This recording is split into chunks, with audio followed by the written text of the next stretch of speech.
Bonjour chère auditrice, cher auditeur. Bienvenue sur Mon pas de côté, le podcast qui te donne la parole et met en valeur ton expérience et ton audace. On m'a dernièrement fait un super feedback. En osant actionner de nouveaux leviers dans ma vie, il paraît que j'ai donné de l'énergie à d'autres pour se lancer. On appelle ça la modélisation en psychologie. Alors, je te propose de venir à mon micro pour me parler de ta personne et permettre à d'autres de modéliser sur toi. Prêt ? Prête à raconter ton pas de côté ? C'est parti !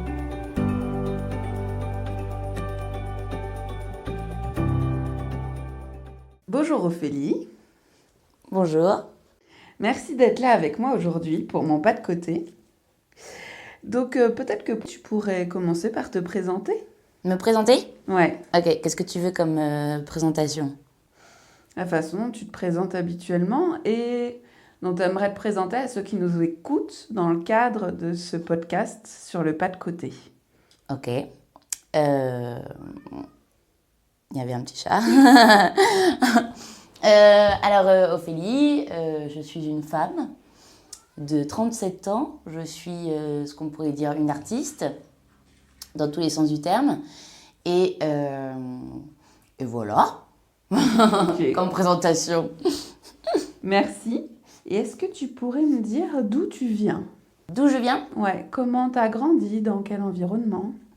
Alors, je suis née à l'hôpital où travaillait ma mère, mais après, ma maison était dans le 15e arrondissement de Paris.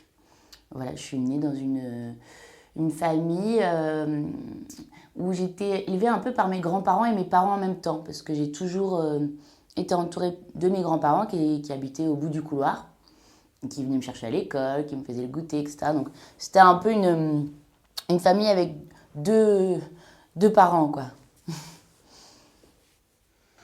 Dans ces deux parents, Ouais. quelles sont les valeurs avec lesquelles tu as grandi, avec lesquelles tu t'es construite ?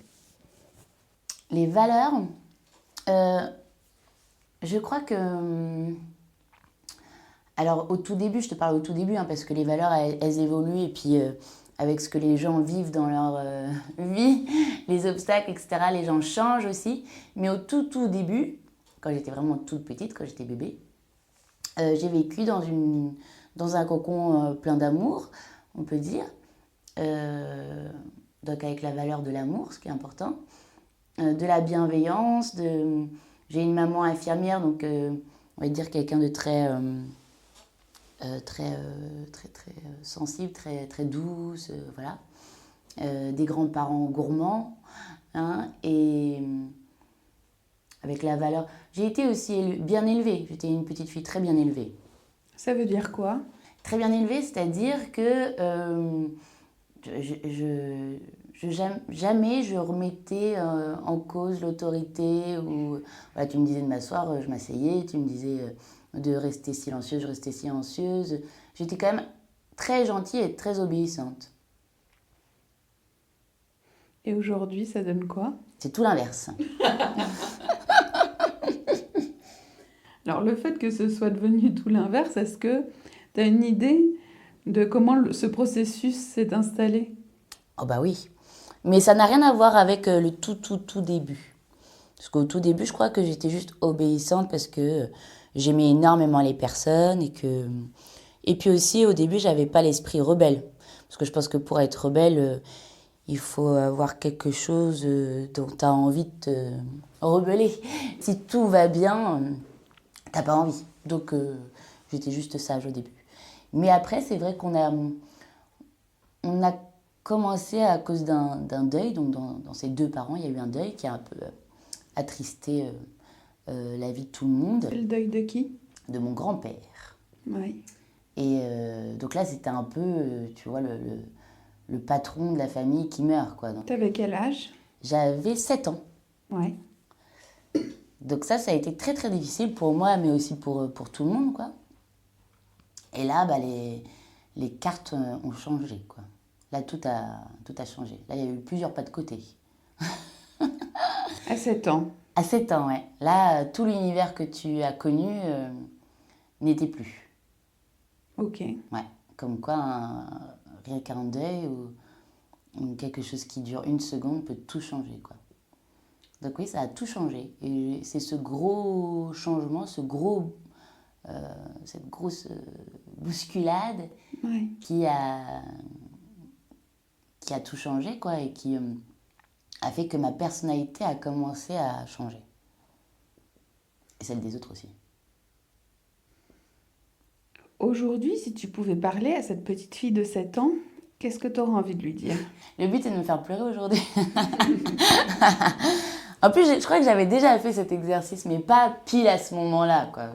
Tu sais, le truc, tu vas voir la petite que t'étais et tu lui dis qu'elle était géniale. Oh là là. J'étais pas prête à aller la voir, là. Je suis vraiment obligée d'y aller, là, maintenant. C'est comme tu veux. Si t'es pas disposée à y aller, Hum, il n'y a aucune obligation. Sens-toi libre. Tu me prends pas surprise. Ne fais pas l'obéissante parce qu'on s'entend bien. Ah ouais. Fais ce qui est ok pour toi là dans l'instant. Non, mais ça me plairait parce que moi j'adore évoluer et que je suis quelqu'un qui adore travailler sur soi et avancer. Mais c'est vrai que là tu me prends pas surprise donc j'étais pas prête à y aller. Mais qu'est-ce que je pourrais lui dire à cette petite fille de 7 ans? Qu'est-ce que je pourrais lui dire? Je sais pas si j'ai vraiment quelque chose à lui dire, tu sais. Ou à faire. Ou à faire. Qu'est-ce qu'on a... Le problème, c'est que je peux rien changer, quoi. Quelqu'un meurt, bon, tu peux rien, quoi. Et puis, moi, c'était quelqu'un que j'aimais plus que tout au monde. Parce qu'après, j'ai pleuré jusqu'à mes 12 ans. Dès qu'on disait son prénom ou le mot grand-père, j'ai pleuré. Il m'arrive même encore parfois quand on me dit grand-père, tu vois, que j'ai envie de pleurer. Donc, mais il n'y a rien qui prépare au deuil, je crois, de l'être que tu as le plus aimé au monde, en tout cas de tes 7 ans. Parce que c'est dur. Peut-être lui dire, la préparer à ce qui va arriver après, mais bon, je ne sais pas si ça aurait changé quelque chose, qu'elle va se retrouver toute seule, que ça va pas être facile, que l'amour qu'elle a connu, ben, il va pas revenir tout de suite, qu'il va falloir 20 ans pour qu'elle retrouve cet amour, mais toute seule, qu'elle s'aime autant elle-même que ses grands-parents l'ont aimée à l'époque, et que ça va être 20 ans d'un chemin d'apprentissage d'amour, quoi. C'est ça, quoi. Que ça va pas être facile. Quand tu dis 20 ans d'apprentissage d'amour, ça veut dire qu'il y a une sorte de bascule à 27 ans. Oui, il y a eu une bascule aussi à 27 ans. Est-ce que ce serait là le pas de côté? Peut-être qu'il y en a plusieurs que tu aimerais nommer là, dans le cadre de cette rencontre aujourd'hui. Alors, je t'avoue que quand tu m'as dit pas de côté, Ouais, je me suis dit lequel? ok. Parce que j'ai vraiment l'impression que ma vie, c'est un pas de côté, dans le sens où j'ai pas l'impression de correspondre du tout au pas des autres. Mais en même temps, je l'ai un peu cherché, hein. Mais du coup, oui, j'étais curieuse, j'avais envie de te dire, mais toi, pourquoi tu m'avais demandé de venir pour parler de mon pas de côté et puis lequel, quoi? Tu vois? Il peut y en avoir plusieurs, tu vois. J'ai interviewé quelqu'un d'autre là dernièrement qui a parlé de 4 ou 5 pas de côté, tu vois. Ouais, ouais. Et donc, Et puis aussi, c'est quoi pour toi vraiment un pas de côté? Ça veut ce dire serait quoi quoi pour toi? Pour moi? Ouais. Pour moi, le pas de... Enfin, si tu veux, pour répondre à ta question, c'est un moment, tu es sur un chemin et c'est ce que tu dis, à 7 ans, paf, tu es allé sur un autre chemin, tu as fait un pas de côté par rapport à ce que tu connaissais. Et là, tu dis, pendant 20 ans, il y a eu 20 ans d'apprentissage, et donc à 27 ans, il y a une sorte de bascule, un pas de côté, quelque chose qui a bougé, si tu veux. Donc c'est pas forcément de toi-même en fait. Ça peut être aussi la vie qui fait que Qui t'emmène à le faire. t'emmène à le faire, ouais. Oui, parce que c'est pas forcément volontaire en fait. Oui, à 27 ans, bah, parlons de celui de 27 ans parce qu'il était assez gros, c'est vrai. Donc moi, du coup, pendant ces 20 ans, déjà j'ai appris à parler parce que du coup j'avais un peu perdu la parole hein, avec ce deuil, à m'exprimer parce que j'étais timide maladive.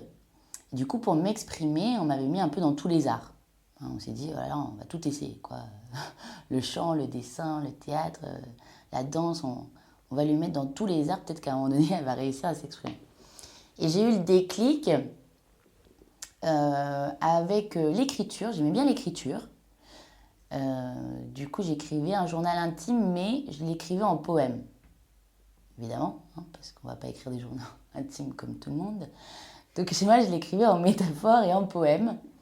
Voilà, en pensant qu'on n'allait pas me comprendre. Mais bien sûr que tout le monde comprenait. Et avec le théâtre. Et le théâtre, c'était parti parce qu'une pionne, comme on disait à l'époque, une surveillante, m'avait dit bah, tiens, on va faire un atelier de théâtre, ça va te faire du bien. Donc, du coup, là, t'avais... J'avais 13-14. Ok, donc au collège, quoi. Au collège, voilà. Et donc, du coup, au théâtre, je m'étais rendu compte qu'en jouant, je pouvais dire tout ce que je pense haut et fort et que les gens pouvaient rire, ressentir des choses.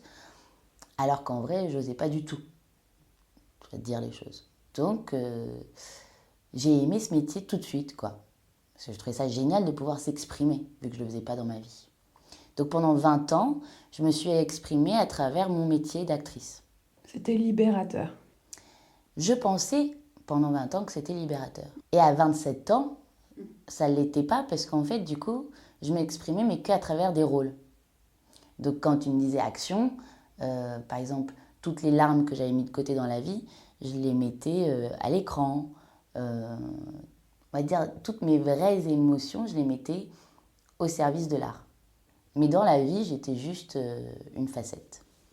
Et à 27 ans, j'ai perdu ma grand-mère. Et forcément, ça m'a encore fait quelque chose, quoi.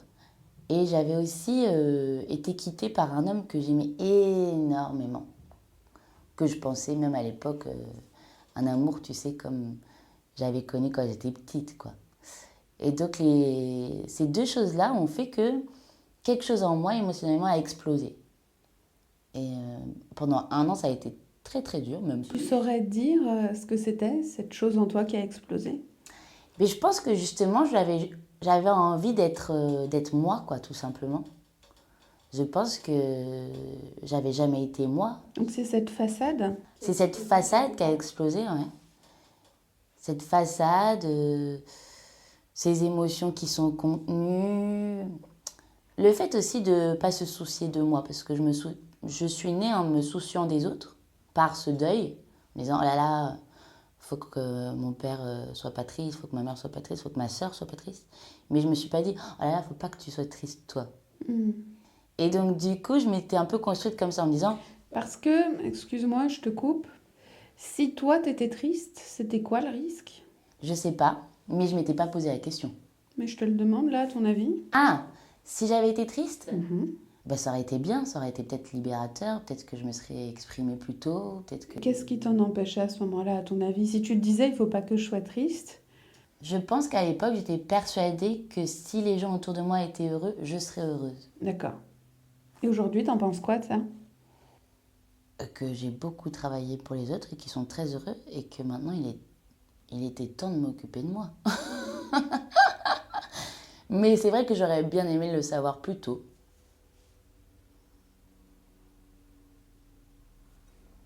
Mais au moins... Comment tu l'as découvert? Quand cette explosion a eu lieu à 27 ans, je pense, où je me suis dit, là, soit je meurs, soit j'apprends à m'aimer. Et apprendre à s'aimer, c'est hyper dur. Surtout que moi, j'étais partie à moins 10 000, quoi. Parce que c'était même des petites choses, tu vois. Par exemple, se mettre de la crème. C'était quelque chose qui était pour moi impossible. Ça me brûlait, quoi. C'était un truc... se coiffer, enfin... Tu sais, des choses, je sais pas... les petits plaisirs de la vie quotidienne, manger du chocolat noir, des trucs comme ça.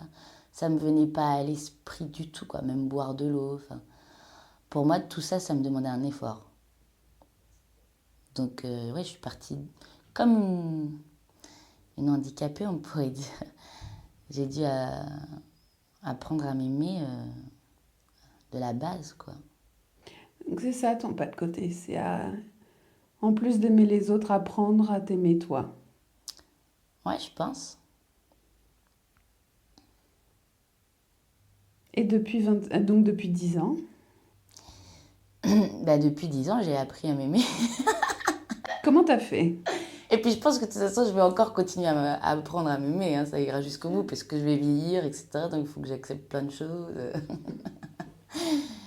Et comment t'as fait depuis 10 ans Comment j'ai fait? dans cet apprentissage du self-love? Bah, ça a d'abord commencé avec le corps. Ouais. Vraiment parce que j'ai vraiment réalisé que tu vois, prendre, je sais pas, un long bain ou une longue douche, ou, tu sais, prendre soin de son corps tout bêtement, c'était super dur pour moi, quoi. Je faisais les choses de manière, bon, allez, hop, je me lave, c'est fait, tu vois, je me coiffe, enfin, tu sais. Mais c'est parti par des petites choses comme ça. Et déjà, ça, c'était déjà énorme, quoi. C'était déjà hyper dur. C'était quoi l'effort sous-jacent? C'était quoi l'effort? En tout cas, la sensation, c'est que moi, ça me brûlait. Ça me brûlait le corps. J'avais l'impression d'être comme une grande brûlée, quoi. J'ai encore parfois cette sensation-là. Moins. Mais à l'époque, c'était vraiment... Et qu'est-ce que t'en fais de cette sensation-là quand elle revient? Quand elle revient, je l'accepte. Je me dis que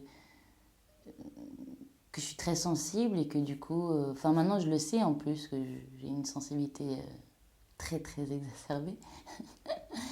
Du coup, ouais, je vais encore plus doucement. Comme... j'aime bien me comparer à comme si... tu vois, moi, j'ai pas de bébé, mais parfois, je compare mon corps à un petit bébé. Et je me dis, si mon petit bébé, il avait mal, qu'est-ce que je ferais, tu vois. Et donc, parfois, quand, bah, je sais pas, je veux juste me démaquiller, bah, je me dis, tiens, comment je démaquillerais mon petit bébé? Donc, je me démaquille avec douceur, quoi. Et puis, si la douceur est insupportable, parce que parfois, quand t'as pas connu la douceur pendant longtemps, ça peut être violent, bah, je fais des pauses. Puis, je reviens après.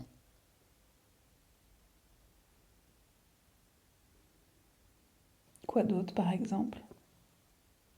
Comme... Comme façon d'apprendre à t'aimer. Parce que j'imagine que dans les personnes qui nous écoutent, t'es pas la seule. Ah bah oui, il y en a plein, je pense. Et comme t'es depuis 10 ans dans cette recherche-là, dans cette expérimentation-là, qu'est-ce que finalement t'aurais à leur conseiller dans ce que tu as toi expérimenté et qui a fonctionné? Ouais, après le corps, l'autre chose, en allant voir des personnes et tout que j'ai constaté, c'est que je connaissais pas les petits plaisirs. Euh, Quand tu es tout seul, chez toi ou quoi, qu'est-ce qui te rend heureux? Déjà, jamais tu te poses la question. Enfin, moi en tout cas, je m'étais jamais posé la question. Et cette recherche de qu'est-ce qui te rend heureux, ah bah, elle met beaucoup de temps. Hein. Et moi, la première chose que j'avais trouvée, c'était le chocolat.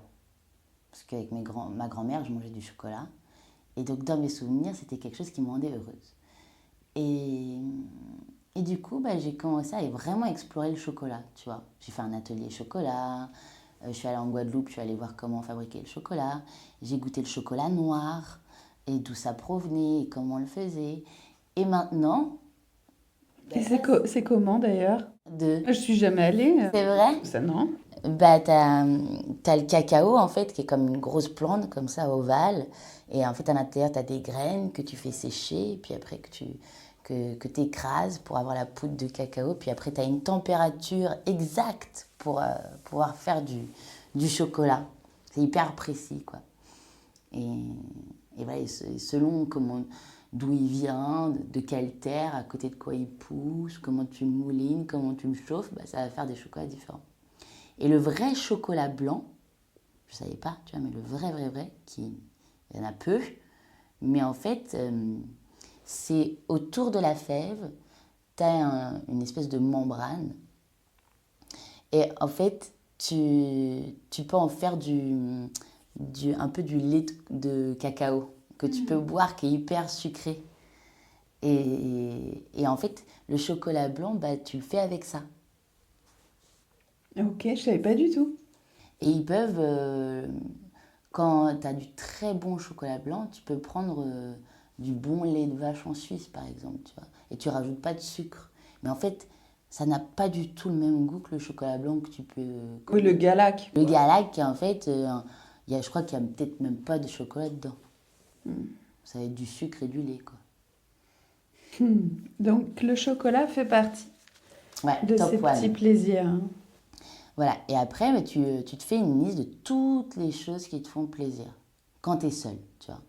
Après, là maintenant, j'ai une liste énorme. Par exemple... T'en as combien dans ta liste à peu près? Ah, j'en ai plein. Mais par exemple, j'adore danser. Chez moi, toute seule, tu vois. J'adore la musique italienne, ça me fait vachement danser. Je mets de la musique italienne, même je me réveille. Pourquoi on ne pourrait pas se réveiller avec une musique qui nous rend heureux? Tu vois? Moi, au début, je mettais une alarme toute bête. Mais en fait, pourquoi tu te fais du mal comme ça? Tu mets une musique que tu adores. Donc maintenant, je mets une musique italienne. C'est trop bien. Tu mets quoi en ce moment? Bah, Eros Ramazzotti. Tu mets laquelle? Toutes. Toutes? Bah, tu sais, c'est une playlist, donc ça me surprend tous les matins. Parfois, c'est des chansons d'amour, parfois, c'est des chansons qui me réveillent. Et comme ça, je suis bien surprise en plus. Tu vois, quand c'est une chanson d'amour et que je m'y attendais pas, je suis là genre... Allez, là. Non, mais j'aime bien parce qu'elles sont pleines de joie et d'amour, les chansons italiennes. Donc je trouve ça... Eros Ramazzotti, ça me renvoie au collège. Ah ouais. Il avait sorti des albums, j'en avais acheté un. Puis il est beau, quoi, tu vois. Enfin, moi, Chacun ses goûts. Oui, chacun ses goûts. Mais moi, je trouve sexy. C'est pour ça que tu l'écoutes le matin. Non, je l'écoute lui, mais pas que lui. J'ai vraiment toutes les chansons italiennes. Il y avait Zucchero aussi à l'époque. Ouais, il y avait Zucchero. En même temps. Parfois, je mets Zucchero aussi, ouais. C'est les deux seuls que je connais, je crois. Oui, il y en a plein d'autres, mais là, je connais pas tous les titres. Mais tu mets chanteur italien, tu vas voir. Et là, tu vois Ophélie qui danse tout de suite. Ouais, grave. À fond. Donc du chocolat et une musique italienne. En fait, tous les sens, tu vois. Il faut vraiment faire plaisir à tous ces sens. Au-delà même du toucher ou des sens qu'on peut connaître, tu as aussi, par exemple, un jour, je racontais ça à un taxi. Parce que parfois, tu sais, dans les taxis, tu racontes toujours plein de choses. Et moi, j'adore. Et il était chagriné que j'ai personne dans ma vie. Tu vois, même pour des relations physiques. Et je lui ai expliqué que j'avais pas besoin. Parce que je sais très bien me faire jouir toute seule par la pensée. Alors ça, c'est le dernier stade que j'ai atteint, comme petit plaisir. On est passé du chocolat à ça. Et ça, c'est le dernier stade que j'ai atteint, parce qu'en fait, un jour, un garçon m'avait fait un bisou sur la joue, il n'y a pas très longtemps, et ça m'avait vraiment fait beaucoup de plaisir. Et j'ai commencé à me dire, est-ce que j'arriverai toute seule à reproduire cette sensation? Et bah oui, j'y arrive. Et donc j'ai essayé sur ma joue, puis après j'ai essayé de grossir l'endroit de plus en plus. Et en fait, maintenant j'arrive à faire le corps entier. Et quand tu fais le corps entier, ça crée de la jouissance. Et donc du coup, ça peut me faire un orgasme toute seule. Par la pensée. Par la pensée. Je connais pas le mot, le terme pour ça, mais il y en a forcément un. Moi, je le connais. On ne me l'a pas appris, je l'ai appris toute seule, donc je ne connais pas le terme, mais j'imagine que ça doit être comme le tantrisme, non? Ou quelque chose comme ça. Je suis pas spécialiste là-dedans. Moi non plus. Mais je pense que c'est juste d'être à l'écoute de ses sens, de les découvrir, de les développer. Et en fait, quand tu avances dans la vie, de remarquer toutes les petites choses qui te rendent heureuse. Et si c'est quelqu'un d'autre qui te l'a apporté, comment tu peux faire pour te l'apporter toute seule. Et le reproduire, Ouais, de l'approprier. voilà. Ok.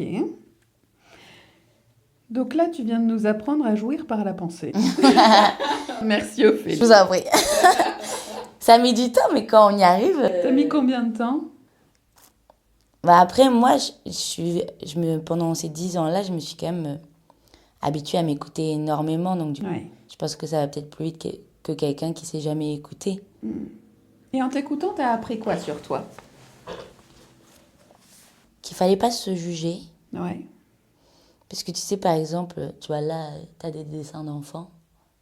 Et moi, je me suis toujours arrêtée tant que c'était pas parfait, je m'arrête, tu vois. Et en fait, Tu veux dire, tant que c'est pas parfait, je m'arrête pas?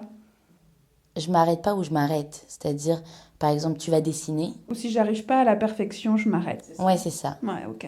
Par exemple, tu vas dessiner, puis tu vas faire un trait, et en fait, le trait, je sais pas, on t'a bousculé, et ça va pas du tout. Tu vas avoir tendance à chiffonner et jeter. Et bien, moi, maintenant, je pars sur le principe que ça, c'est pas grave, et que c'était pas ce que j'avais prévu, mais que je vais essayer de faire en sorte que je vais faire quelque chose de ça quand même, tu vois. D'accueillir. Ouais, mais plus qu'accueillir, enfin, juste apprécier ou accepter le moment, de pas forcément aussi rechercher la beauté, plus d'essayer de traduire une émotion, Ok. quelque chose comme ça, tu vois, de vraiment d'essayer de pas me bloquer en fait, de pas me juger, de pas m'arrêter, de pas, voilà. Et si tu peux transformer toutes ces formulations en formulations positives? De me faire confiance, de me faire plaisir, de m'écouter, de retranscrire ce que je ressens. Ok. Et donc finalement, aujourd'hui, avec ce pas de côté, cette bascule, ce bouleversement à 7 ans puis à 27 ans, là, aujourd'hui, t'en es où? J'en suis où? Alors, tu as des côtés positifs et puis tu as des côtés forcément négatifs. C'est-à-dire que quand tu apprends à te connaître et à t'aimer et à t'écouter, tu découvres pas mal de choses. Sachant qu'en plus, moi, je suis, comme on dit, entre guillemets, hypersensible. Moi, je préfère dire super sensible, mais... Comme Superwoman? Ouais, exactement. Alors en quoi tu es super sensible, toi? Je fais une petite parenthèse. J'ai les sens hyper développés. Déjà, bah, donc, tous les sens de la vue, de l'ouïe, de l'odorat, tous les sens qu'on connaît. Et puis après, ça peut être aussi émotionnel, Ok. très développé, envers moi, envers les autres, voilà.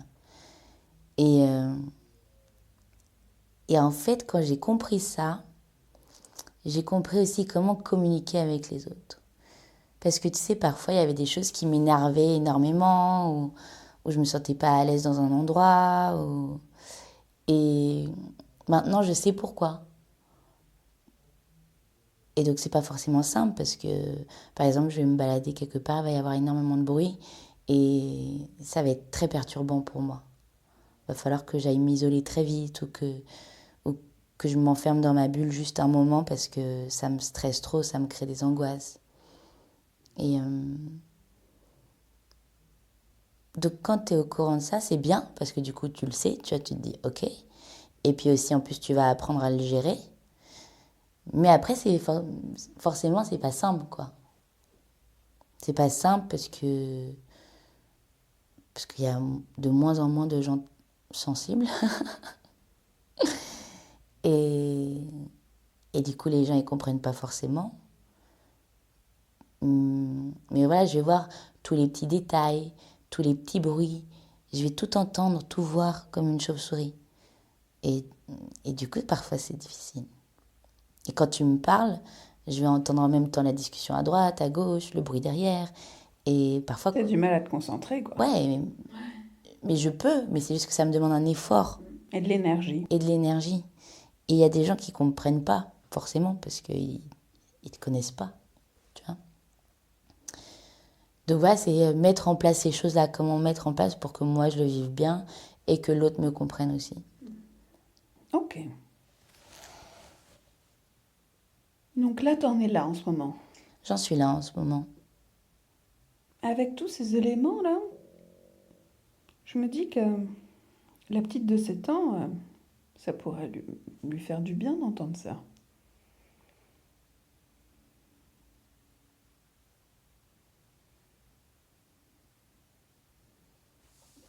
Ah oui, pourquoi? Ça lui donnerait des outils, des permissions, des autorisations, plutôt que de s'enfermer. C'est vrai. Après, je sais pas, tu sais, si l'hypersensibilité, c'est quelque chose que tu as depuis toute petite ou si c'est quelque chose qui, à cause des traumas de la vie... Moi, en tout cas, j'ai envie de lui faire un gros câlin à la petite fille. Oh, c'est gentil, merci. Mais la petite fille de 7 ans, en vrai, à part une grande tristesse d'avoir perdu son grand-père qu'elle aimait tant, je crois que celle à qui j'ai envie de faire un câlin, c'est plus, tu vois, celle qui a été jusqu'ici, quoi, qui a marché jusqu'ici parce que je suis encore vivante et que il y a plein de choses que je dis pas, évidemment, dans les traumas et dans ce que j'ai pu vivre en à côté, qui sont encore moins drôles. Mais ouais, ça a été difficile et c'est encore difficile aujourd'hui parce que toutes ces choses-là ont créé des angoisses et tout qu'il faut gérer, quoi. Donc c'est un câlin global en vrai. Même aujourd'hui, je me fais des câlins parce que je le mérite énormément. Ça aussi, c'est un des petits plaisirs, tu vois. Genre quand je me sens stressée ou angoissée, je m'auto-rassure. Tu sais, je me parle. Parce que je crois que si mon corps, il a beaucoup souffert. Donc parfois, je parle à mon corps comme on parlerait à un enfant. Et je lui dis que ça va aller, que même s'il a mal, qu'il va bien, qu'il est en bonne santé. Et je lui fais des câlins. Tu prends soin de ton corps et de toi. Oui. Oui. Ok. Est-ce que tu serais d'accord qu'on fasse un petit exercice? Elle Elle me fait peur avec ces exercices. Non, rien de méchant, rien dans le passé. C'est un exercice de visualisation. Ah, ok. Ça te dit? Allez. Allez. Donc pour ça, les pieds par terre, bien à plat, en état de méditation, relaxation. Ouais? Ok. Tu connais. Je te regarde pas. Ah, Comme ça, t'es tranquille. en plus. Je t'invite à fermer les yeux, Mhm. à être bien confortable dans le fauteuil, de voir si Oula. voilà, si t'es bien, voilà, si le dos est confort. À prendre 2-3 respirations ventrales bien profondes.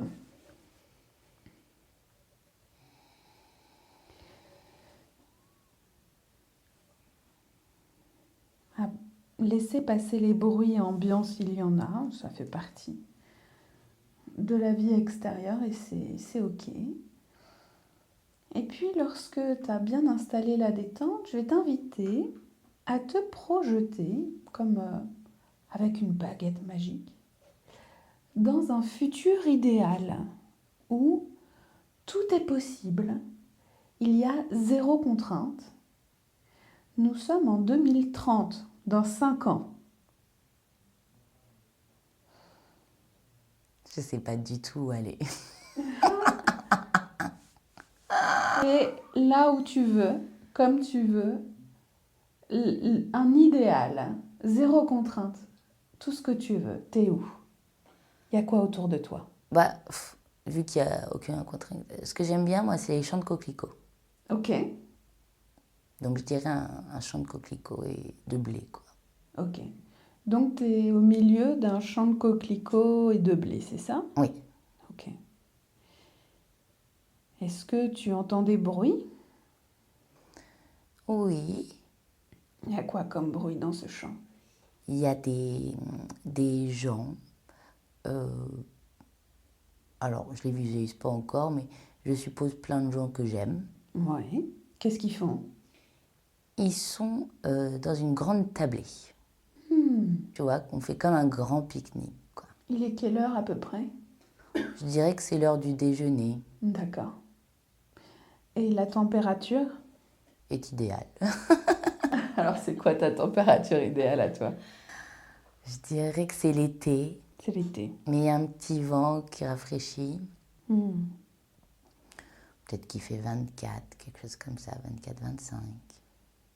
Quelles sont les sensations de justement ces températures, cet été, ce petit vent? Qu'est-ce que tu ressens corporellement? J'aime bien la chaleur qui est équilibrée avec l'air frais. J'aime bien le mélange des deux. Quelles sont les odeurs? Le blé, Et qu'est-ce que tu entends? les rires. Qu'est-ce que tu fais toi? Alors moi, là, j'étais un peu loin de la table. Mhm. Euh, j'ai une robe en tissu. C'est marrant parce que c'est un peu... j'ai l'impression d'être dans un film d'époque. Ouais. Tu sais, un peu... Je sais pas s'il y a un tableau de... Reste dans ton tableau. Elle est comment ta robe? Elle est blanche. T'as une robe blanche en tissu, t'es un peu donc à l'écart de cette tablée et tu fais quoi? Je marche vers eux, je les regarde de loin. Qu'est-ce que tu ressens? Je suis apaisée. T'es apaisé. Et là, dans cet environnement-là, quel est ton rôle? Voilà, je crois qu'il y a mon enfant, Ouais, ou deux, ouais. ou un chien.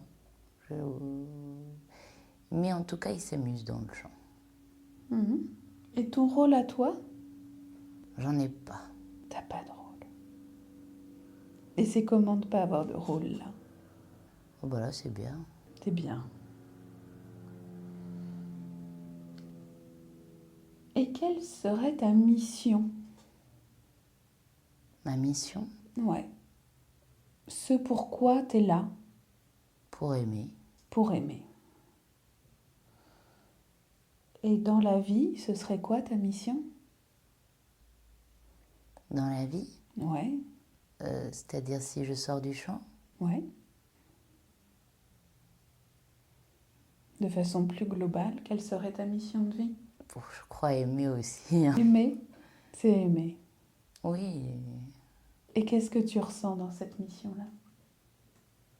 Dans cette mission d'amour? de transmettre l'amour Hmm. par la voix. Transmettre l'amour par la voix. Oui, par le sourire, par le regard, par la tendresse. Que ressens-tu là dans cet instant?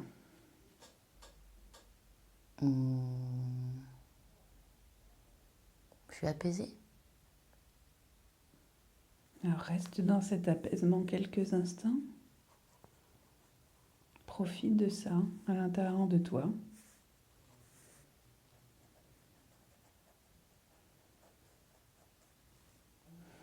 Et quand ce sera OK, tu peux reprendre quelques respirations ventrales, bâiller, t'étirer et puis revenir ici dans ce bureau avec moi.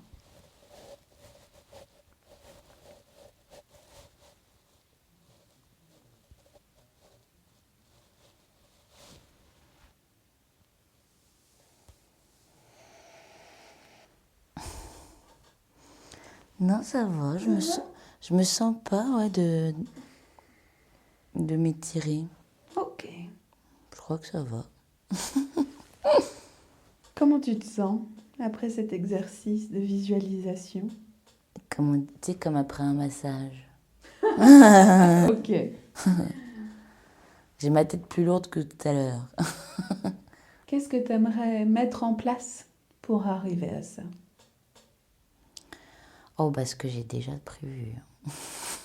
C'est déjà prévu? C'est déjà prévu. Super. Tu le gardes pour toi ou t'en partages un peu? Bah, toi, t'es au courant déjà. Mais non, j'ai envie de faire de l'art comme je fais, mais avec, disons, plus de sincérité, puis quelque chose que j'écris moi, et transmettre un peu ce que j'ai partagé là aujourd'hui, par exemple, par la voix et puis par écrit dans un spectacle, avec de la joie. Et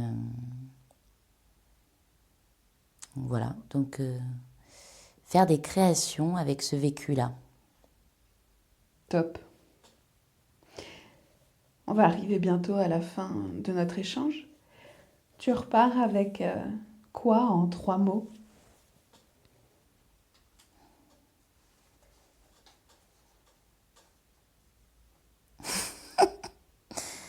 Je pars avec quoi en 3 mots? Je pars avec quoi? De la lumière?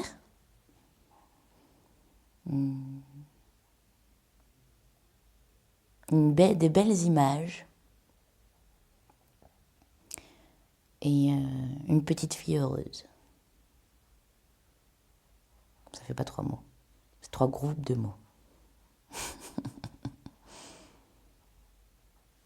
Eh bien, merci beaucoup, Ophélie, pour Merci. cet échange plein d'émotions. Au revoir. Merci beaucoup, au revoir.